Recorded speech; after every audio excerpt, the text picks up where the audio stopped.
Good morning, AP Chem scholars. I found a little bit of time to make this video to introduce section 3.1. So let's get into it. Intermolecular forces and properties. Today, specifically, we're focusing on the intermolecular forces. About the phases of matter. One of the things that we have to distinguish is why gases are so much different than liquids, which are reasonably different from solids. Gases have minimal interactions between each other. Because they have such extensive motions, translational meaning that they can move from place to place, rotational obviously means that they're spinning, vibrational means that along their bonds they're actually going back and forth. Okay? They have so much energy and motion, and they spread out so well that there's really no reason for them to have much interaction. Okay? And that's why they take the shape and the volume of their container. Whereas when you talk about liquids, you see some similarities because they also have some translational motion, but severely limited. If we could add one drop of food coloring to, just a couple molecules of water in a glass of water, you would see that those molecules do work their way around that glass over time. But it's, like fighting your way through a very crowded hallway. You can't do it very easily.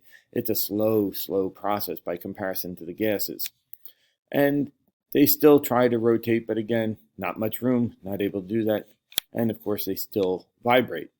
And because of this ability to move, they do take the shape of their container just like gases do, but they have a very definite volume, okay? Liquids are not compressible like gases are. And by compressible, I mean that they can be squeezed down into different volumes or allowed to expand out to bigger volumes. The volume of a liquid is the volume of a liquid. 100 milliliters of water, if I put it in a beaker or a graduated cylinder or a flask, it's still 100 milliliters of water. That doesn't change. Now, solids are also not compressible, and they are even more restricted because of the fact that they only have limited vibrational motion. There's no rotation, there's no translation, so they just stay the way they are. So they stay with a definite shape and a definite volume because they are tightly packed because of these things that we're going to call intermolecular forces. Now you need to understand that intermolecular forces are different than intramolecular forces. Okay, intramolecular means within a molecule, and those are the bonds that we've talked about, specifically covalent for the most part. Although we could include ionic bonds in that, metallic bonds in that, and so on. Metallic bonds, so. We'll come back to that. Sorry. In any event, we are focusing on intermolecular. And the prefix inter means between outside substances, between outside. So intermolecular means between other molecules, outside of the molecule. So when you talk about a gas like water vapor, we know that there's a lot of molecules, but they spread out, they don't interact. In solid ice, there are also many water molecules, but now they're locked into place. Okay, why? Well, the difference is these intermolecular forces. Okay, yes, you could argue about temperature and energy, but the temperature and energy is what allows a solid to loosen its intermolecular forces to become a liquid, and for a liquid to eventually become a gas. So we'll get into that later in the unit. Okay, so understand we are still talking about electrical attractions. The idea of an intermolecular force and an intramolecular force, or bond, is really the same idea. But because you're getting further away from the nucleus and there is more interference because there's other atoms attached, you're getting a weaker attraction than you would generally talk about as a bond. Okay, so while I'm saying it's something like a bond, it's not the same thing as a bond. Okay, for the most part, they are intermolecular forces are weaker than chemical bonds. Okay, with one exception that we'll talk about at the end. But they are obviously still strong enough to hold the substances together and to define what makes something a solid. Didn't mean to jump ahead, but I did. So the first and weakest class of intermolecular forces is referred to as London dispersion forces. Okay, again, emphasizing this is the weakest class. There are multiple forces within London dispersion forces. We're not going to differentiate for the most part. We're just going to say the weaker ones, London dispersion. London dispersion are the attractions that one molecule would have for the electron, or one atom or molecule would have for the electrons of a different atom or molecule, and vice versa. So what doesn't have protons and electrons? Well, all matter has protons and electrons. So all matter experiences London dispersion force. Okay, it happens everywhere. Now, understand that what's happening is because there's attraction. Let's say this helium nucleus is attracting these electrons. It's pulling those electrons over towards this side a little bit, and that's causing this to become slightly polar. We call that an induced dipole.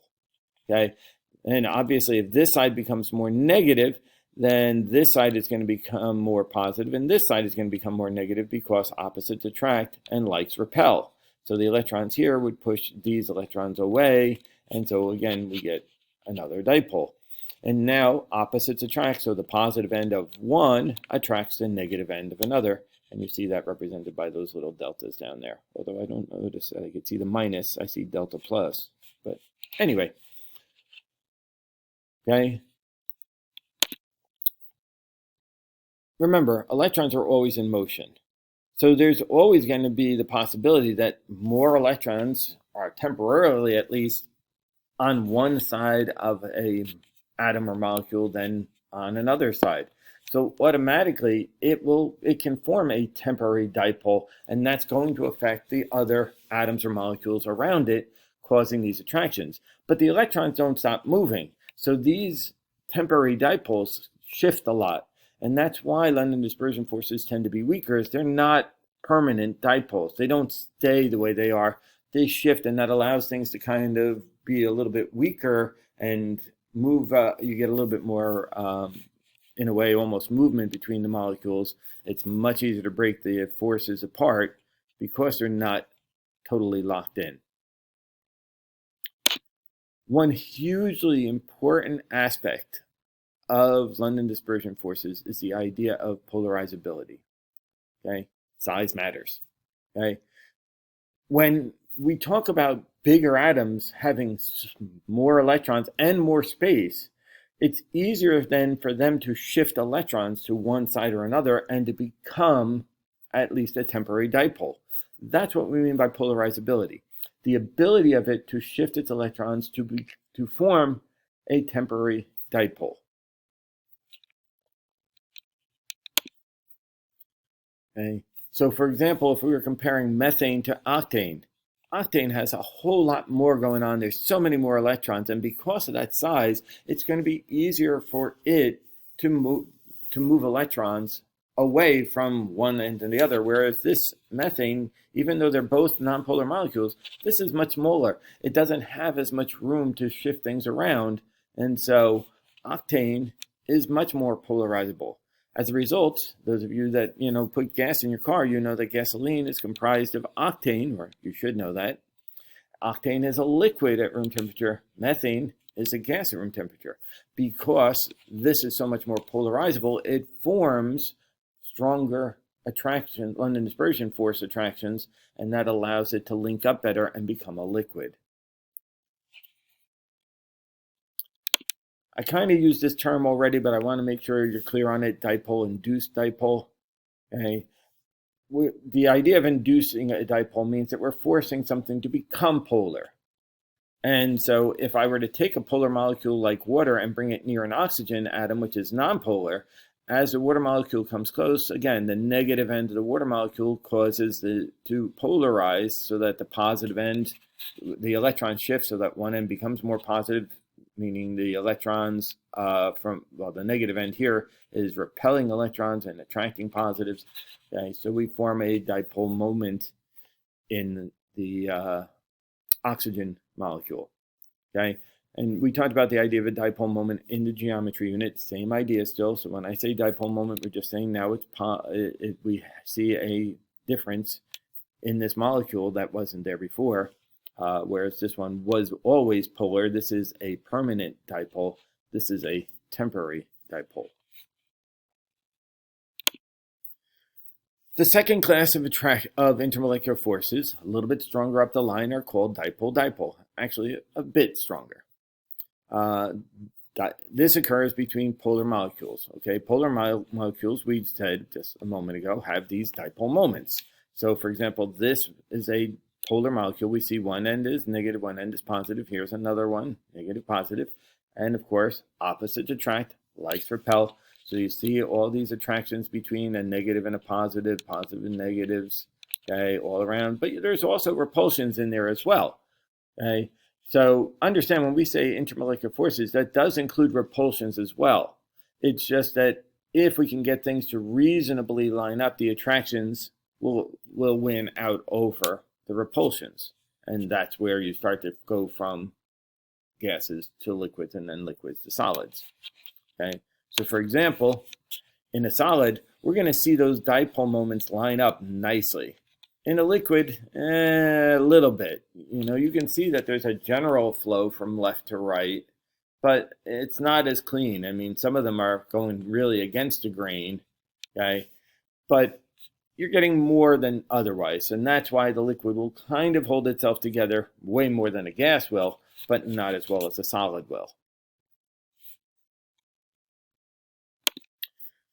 A very important intermolecular force is really almost a subset of dipole-dipole, okay? We call it hydrogen bonding. Now, again, it's not a bond, okay? Hydrogen bonding means that we are talking about one type of intermolecular force where hydrogen is bonded to specifically nitrogen, oxygen, or fluorine in one atom, and then attracted to nitrogen, oxygen, fluorine in another molecule. Remember, it's intermolecular, so you can't just focus on one molecule. You've got to talk about how one molecule is interacting with another molecule.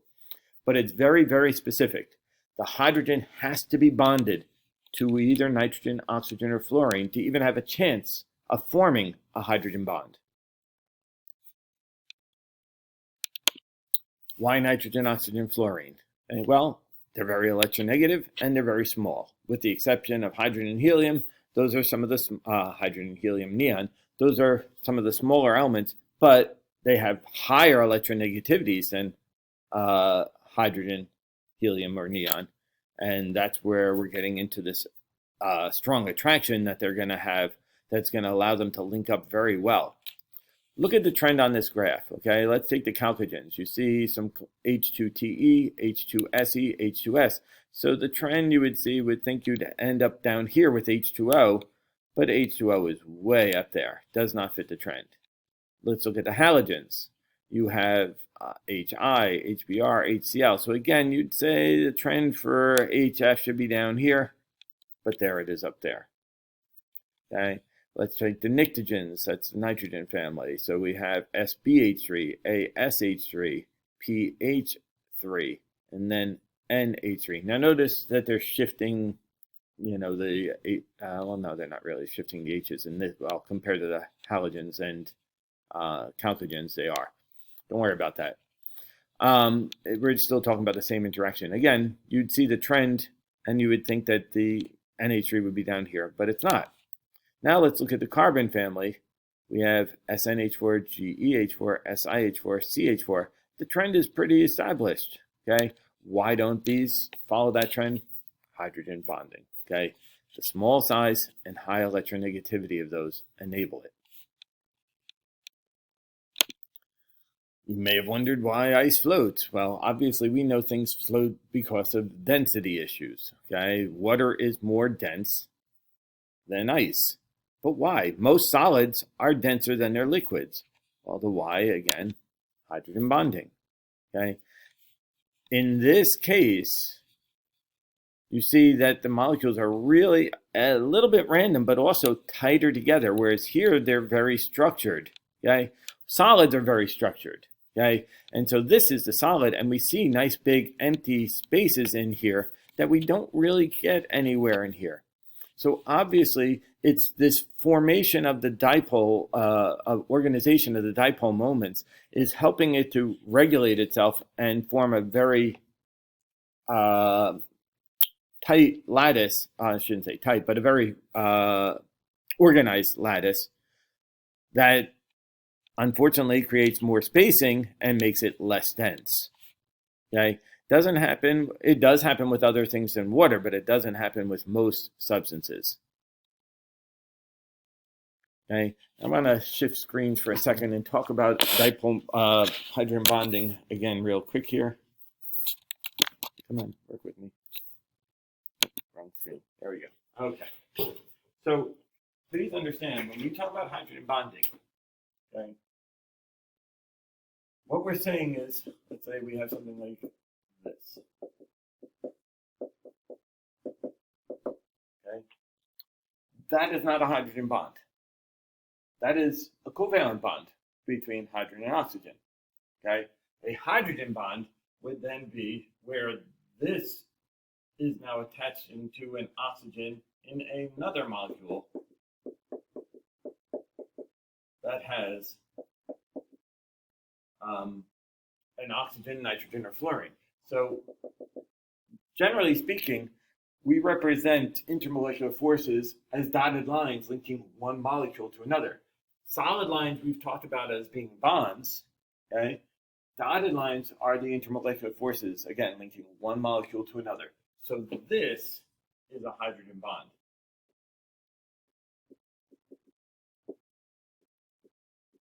So let me emphasize again. A hydrogen bond occurs when a hydrogen is bonded to an oxygen, nitrogen, or fluorine, and then attracted to another molecule's oxygen, nitrogen, or fluorine. So there's got to be that going on, okay? It's got to be bonded to NO or F and then attracted to another molecule's NO or F. All right? Can't emphasize the importance of that enough to you. All right, let's move on. The next class, a little bit stronger. So we talked about London dispersion forces, moved up to dipole-dipole, moved up to hydrogen bonding. The next stronger ones are referred to as ion-dipole attractions. The name kind of says it all. We're taking ions and dipoles and putting them together. This is pretty much what we're going to talk about with solution. So we're not going to get into it a lot here.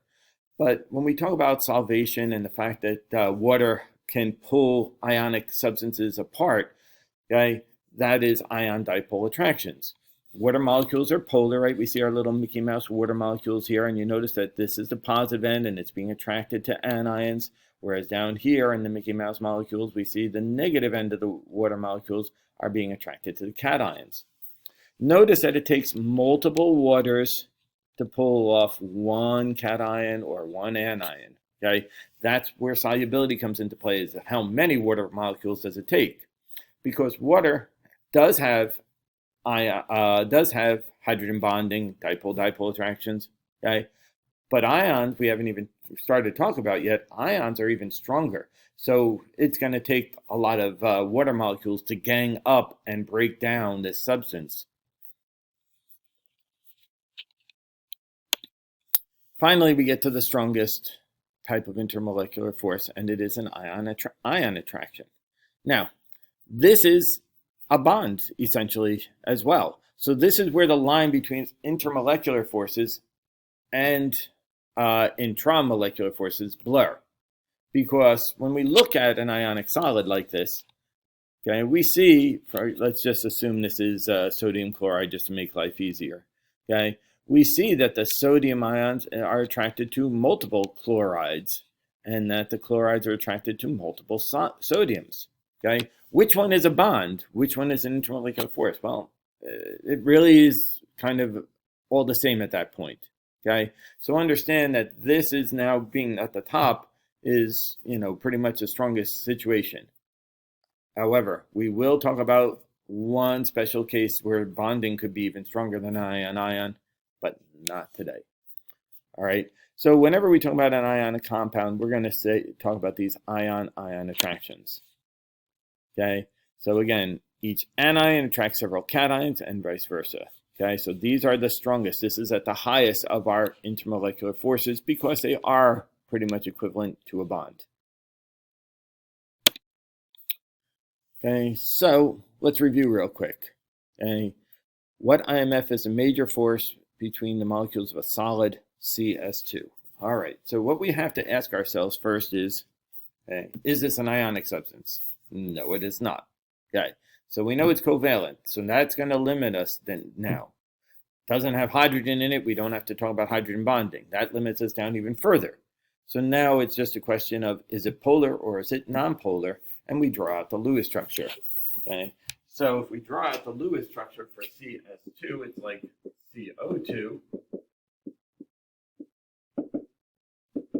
We see that it is a nonpolar molecule. Let me, I guess, shift view so you can actually see what I'm saying.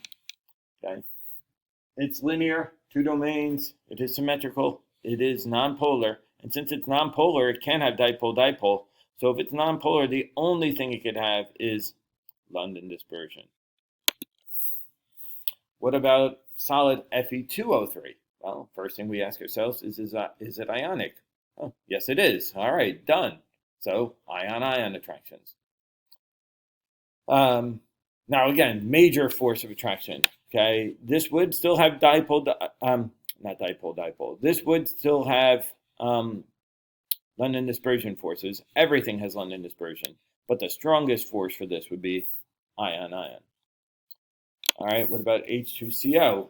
Is that ionic? No metals in there, so let's probably say no.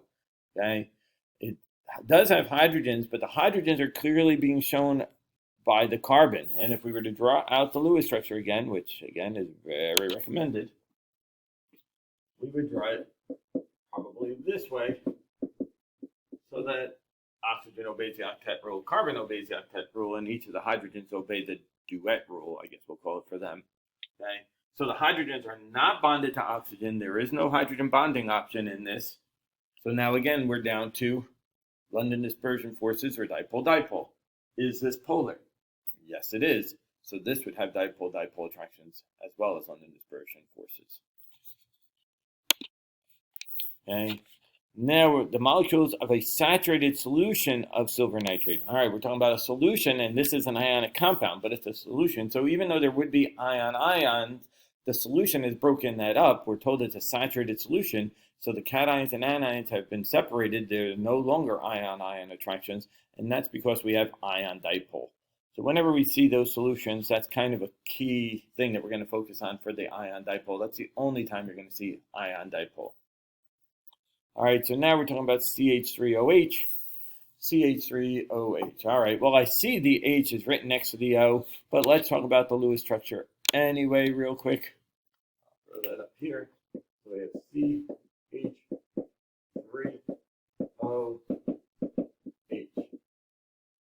Okay. The reason why formulas are often written in that way, instead of saying CH4O, is we're trying to show that these H's go with the C, but this H goes with the O, and that's going to help us understand that there is hydrogen bonding available here, because now this molecule, this hydrogen, could be attracted to an oxygen, a nitrogen, or a fluorine in another molecule. Okay, so this would have the availability of hydrogen bonding, so there's your choice for that one. So that's the video for today. Go try those AP classroom problems, bang them out, get it done. Have a good one.